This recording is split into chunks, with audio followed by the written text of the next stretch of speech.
First of all, I would like to thank Dan Gregory, our Assistant Superintendent, for being here, so appreciate that. And then in the back is Nate Hudak. Is he hiding behind there? I don't think so. Anyways, he's doing some of the technology, so really appreciate that. And then also Alyssa Andrews, she's a counseling intern, and so she helped an awful lot with some of the logistics of finding materials. So the email that got sent home to parents after students saw the movie, she was the one who found that resource, so really appreciate that. She also organized our mental health counselor as well, so just want to thank those people. And Nate was going to be my person to advance the slides. Hey Dan, can you head on back there? It's right behind that red.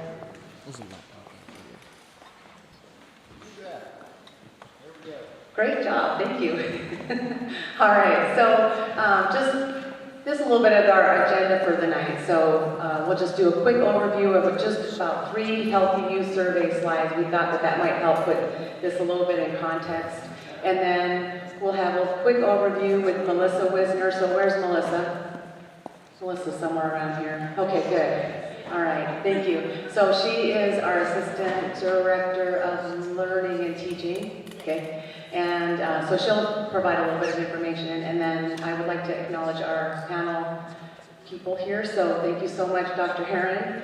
So last year, Dr. Heron was here for screenagers. And he was such a great representative. He was extremely well informed, so we invited him back. So we really appreciate that. So let's give him a hand. So thank you for being here. And we were very fortunate to have Bonnie McKinney, and again, that came through Alyssa Andrews' correspondence with Bonnie. So she's a licensed mental health counselor. So her insight today will be super helpful. And then also, let's give her a big hand. So thank you. And then we have Natalie Boyle here, so same thing. She was here for the panel for screenagers, and we really appreciated her insight, so we invited her back, so back by popular demand. Thank you, Natalie.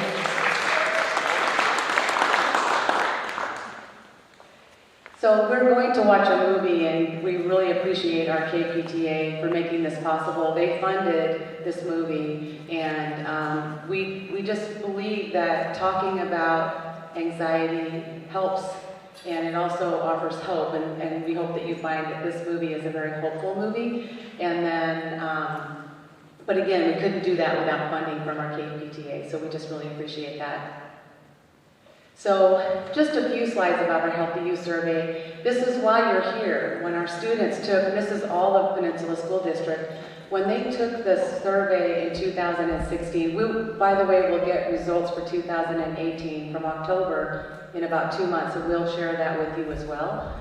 But, you know, more than half of our students turn to an adult for help. And I know that at times, especially in middle school, you might feel like their peers have a lot of influence, but you really have a lot more influence than we even believe. So really appreciate you being here.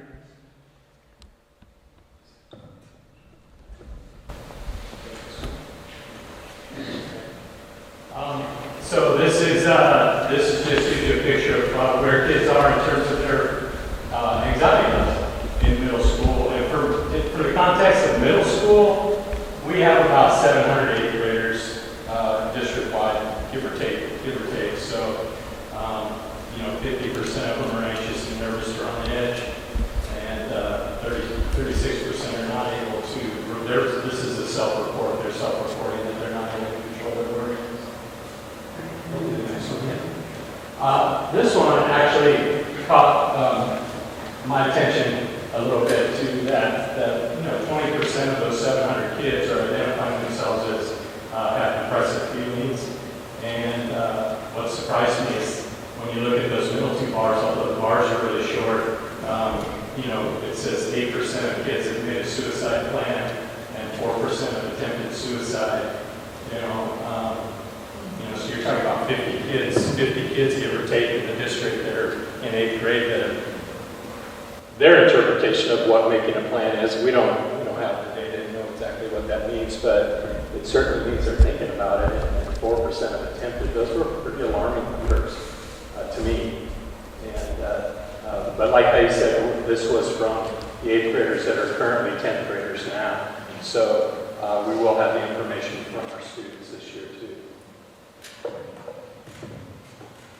So, and by the way, these two gentlemen, we really appreciate that they're here. They're here from Harbor Ridge Middle School, Mike Benoit and Brian Wiggins. So thank you very much for being here. All right, Melissa, you are up next. I wanted to let parents know about some things that we're required to teach. Here are the 4 that we are required to teach in the state of Washington. We're required to teach about HIV and AIDS, CPR and AED, about STDs, and probably most interest to you maybe this evening is mental health and suicide prevention. And so I can speak specifically about the work that your students would receive in high school in their health classes, which are required. And we've been working on revising those classes for curriculum because health and PE had updated standards as of 2016. So we're looking for ways to make sure that we are able to provide opportunities for students to have access to information, and also talking about who are the nurturing or caring adults that you can connect with in your school, making sure that every student from preschool through 12th grade has at least one person that they know they can talk to, beyond, of course, their friends and their family. All right. All right, and if you have a moment on your way out, there are some handouts out on the table. And then also, we just put some samples of posters just as you walk down the hallway, and those posters were created by some of our Kopachuck students. At this time, I'm going to turn this over to Alyssa, and she'll kind of start out with a panel discussion. All right. Okay, so first question for the panel. What are the trends in anxiety? Is anxiety on the rise, or do you think we're just more aware of anxiety? Well, I think you can see from there, it certainly is a higher number than we would have expected years ago. You can Google any anxiety in teenagers and see studies that have shown that it is increasing rapidly. But I guess the best anecdote I had was we had a recent staff meeting. We had a number of our pediatricians sitting around, and I just asked, what's the biggest change you've seen in medicine? And the first woman to my left said, oh, it has to be the anxiety and depression. And the second person said, oh, you took what I was going to say too. So both of them, who have been in practice for probably only the last 10 years, are saying that that's the biggest trend that they've seen. And they're seeing a lot of girls, predominant girls, and that's by far the biggest concern that girls have that are coming in outside of regular other illnesses. As far as an increase in trends, I don't know if it's an increase because this is what I do and I've been doing this for a long time. But I do see that the trend is younger, that kids are talking about it sooner and younger, which is probably a good thing because it's being identified younger, or maybe it's a bad thing because they're feeling it younger. I don't know which way to look at that. But I do see the presentation in females and in males. It just is talked about and expressed differently often. And anxiety and depression run pretty close together. So if you're talking about anxiety, you're probably talking about depression or vice versa. So sometimes I don't differentiate between the two. All right. Next question that I know that Sammy Griffin, who is another counselor here, we really wanted to kind of get your opinion on is, what is the difference between stress and anxiety? And then what's the difference between a student with quote-unquote just plain anxiety or an anxiety disorder that they might need to seek professional help for? Well, I think we all experience stress and we all experience anxiety. I think it becomes a question of what level of functioning. Is it impacting academics? Is it impacting social life? Is it impacting their self-esteem? And that is generally when people are seeking professional help. And remember that anxiety can run in families and anxiety can come from lots of different sources. So there might be a lot of reasons why, but there's a lot of help out there as well. So stress we all feel, anxiety we all feel, whether or not it's a problem, you have to kind of look at what's been going on around. So I think we all know that some stress is good. I mean, kids have to learn to deal with adversity, and some of the theories on why anxiety is increasing is that people are avoiding interpersonal interactions and not learning those skills that allow them to deal with stress a little bit easier. What I tell people, whether anxiety is becoming an issue, is whether it's really narrowing their life. If they're refusing to do new things, try new things, go new places, if that's occurring, then that's a negative thing. And another fact or a theory that I heard that really impacted me was that anxiety without treatment doesn't get better. Many things in pediatrics will get better, but the fact is that if you're anxious, you oftentimes avoid the activity or situation that makes you anxious, and that just compounds it because you see that there is relief, but it doesn't help solve the problem. So you really need to get therapy or some sort of treatment for anxiety, or it generally gets worse and worse, and it makes an impact on the family too, as everybody tries to accommodate the anxious child's problems.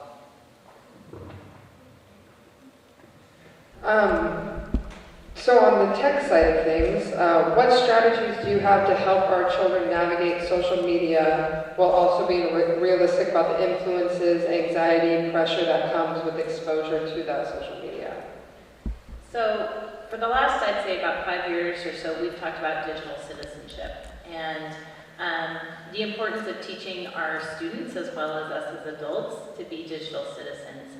And that definition of digital citizenship has changed, I would say, even within the last 2 years. You know, at the beginning it was about safety and having strong passwords and not sharing your passwords and not sharing your identity.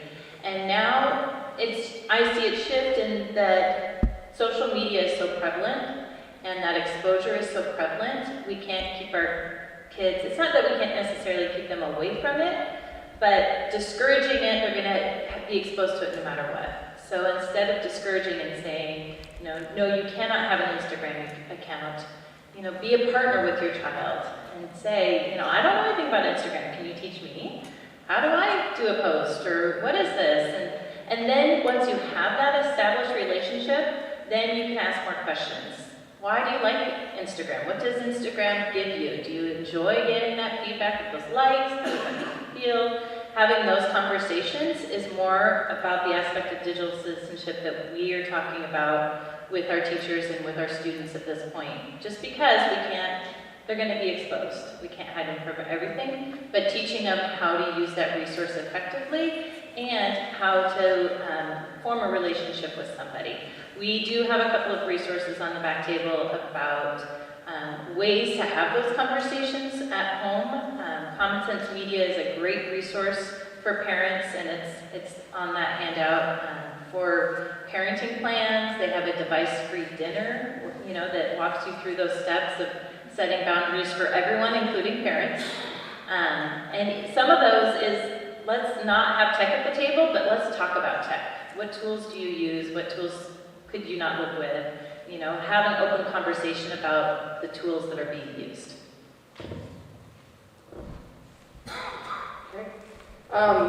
Any recommendations on steps to take when seeking professional help regarding anxiety?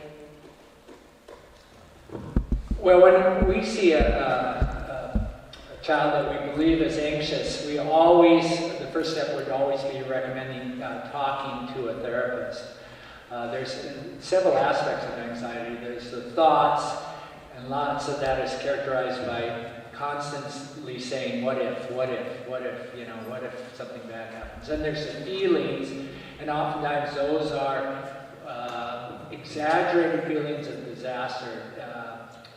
Some people call it catastrophizing, making everything turn into a catastrophe, of course. That it's going to be horrible, people won't like my speech or anything like that. And so both of those really have to be addressed by talking with people. Is that really the right thoughts? Is that correct thinking?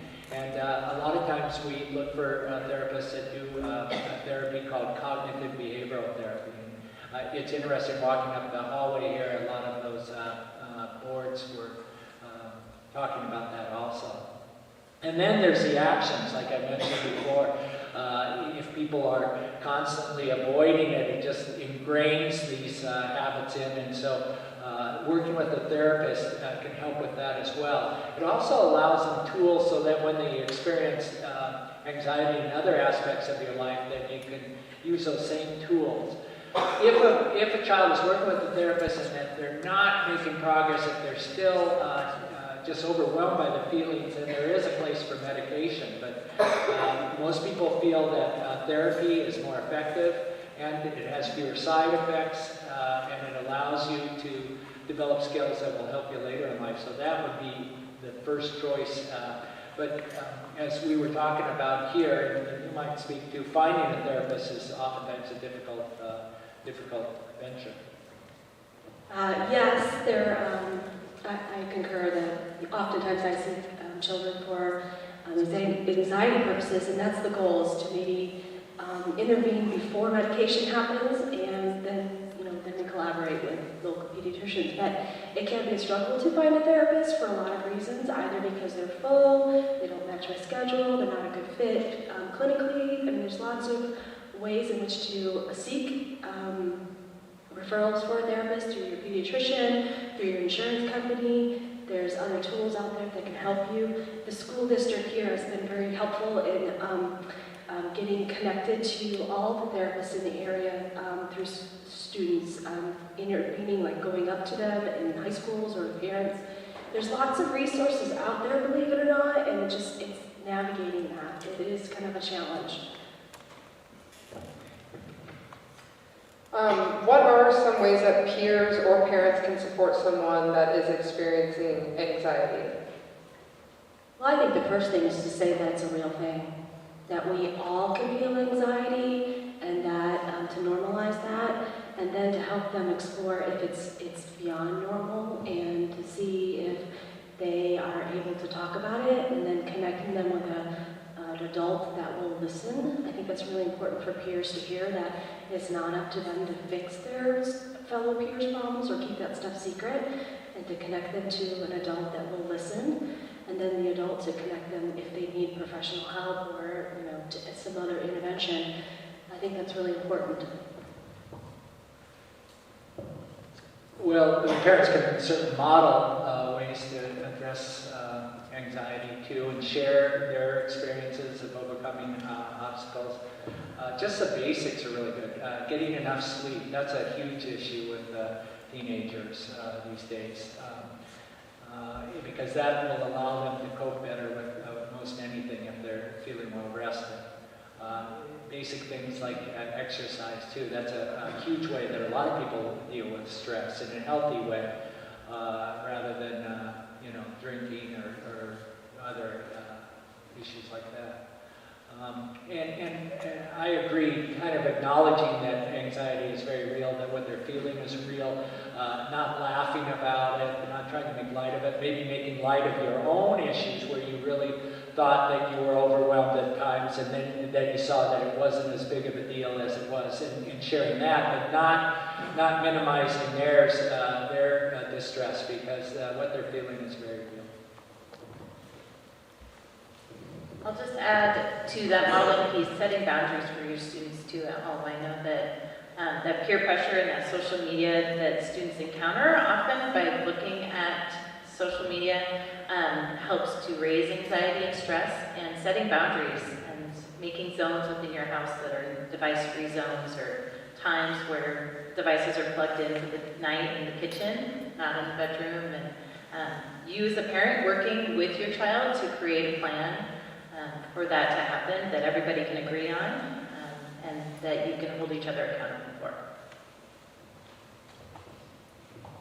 Great, and I think, Natalie, you talked a lot about this, but how do we empower our kids to make good and productive decisions regarding social media and any kind of screen time, since it is a very big part of their lives these days? There's this speaker that we've seen in education that he talks a lot about, he uses Twitter quite a bit, and so I've heard him speak a couple of times, and he was doing this big speech with this huge middle school or high school. Let's say there's 700 kids in the audience. And while he's speaking, he encourages people to tweet out reactions to him and tag him, and he gets them involved in that social media process. And one of the students in the audience tweeted something negative. And he's checking these tweets. He has places within his speech to check these tweets, react to them, and he always, says, "Hey, Natalie, thanks for tweeting out," or, comments. And so he kind of ignores it, and he watches it, and a couple more kids add in. And it was something about a suit or something superficial like that. And so a couple kids continue to add on. And so he's standing on stage, and he's saying, "Oh my gosh, these kids, I'm being harassed by these students that I'm in front of." So he decided to take a different stance. And he's decided to speak up about it and say, "Hey, I'm seeing this negative tweet, and it really hurts my feelings. And I'm kind of surprised by it, and I'm sad that you don't like my suit, but it really does affect me, and it's affecting my ability to give a good speech to you."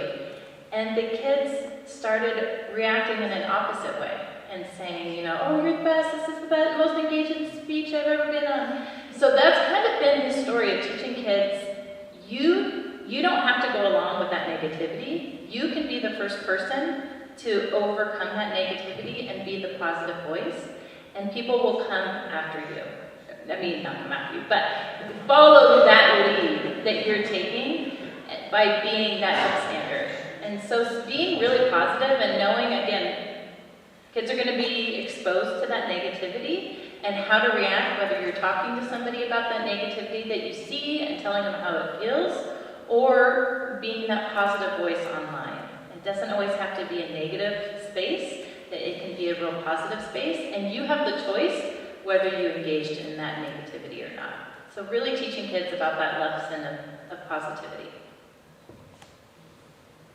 All right, and I think we're going to try to get the movie started. So if do you guys have any closing statements or any other suggestions for any parents out here?